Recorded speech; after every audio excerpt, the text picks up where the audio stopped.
बाळासाहेब ठाकरेंच्या बाजूला तुम्ही शिवसेनेच्या जिल्हाप्रमुखांचा फोटो लावता? ही कोणती नवीन पद्धत आणली तुम्ही? ही कोणती आहे? आनंद दिघे हे आमचे प्रिय सहकारी होते. ते शिवसेनेचे नेतेही नव्हते, ते उपनेते नव्हते, ते ठाण्याचे जिल्हाप्रमुख होते. तुम्ही हिंदुहृदय सम्राट बाळासाहेब ठाकरे यांच्या बरोबरीनं का तुम्हाला बाळासाहेब ठाकरेंचा ब्रँड ह्या लोकांना खतम करायचा आहे का? अशा पद्धतीनं बाळासाहेब ठाकरेंचा ब्रँड अशा प्रकारे खतम होणार नाही. हा एक राष्ट्रीय कट आहे की बाळासाहेबांच्या बरोबरीनं तुम्ही अजून एक फोटो लावा. मिस्टर मिंदेला हे कळत नाही की बाळासाहेब ठाकरे हे बाळासाहेब ठाकरे.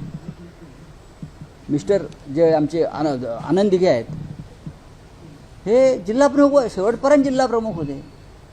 तुम्ही जिल्हाप्रमुखांना शिवसेना प्रमुखांच्या बरोबरीनं बसवून काय दाखवताय नरेंद्र मोदी आणि अमित शहाना की अमित शहाचाच हा आदेश आहे की बाळासाहेबांचं महत्त्व अजून कमी करा. बाळासाहेबांचं, हिंदुहृदय सम्राटांचं महत्त्व कमी करण्यासाठी हे जे तुम्ही केलेलं आहे ना, हे जनता लक्षात ठेवते आहे. एवढं तुम्हाला मी सांगतो. आनंद दिघे यांच्याविषयी पूर्ण आदर ठेवून मी हे बोलतो.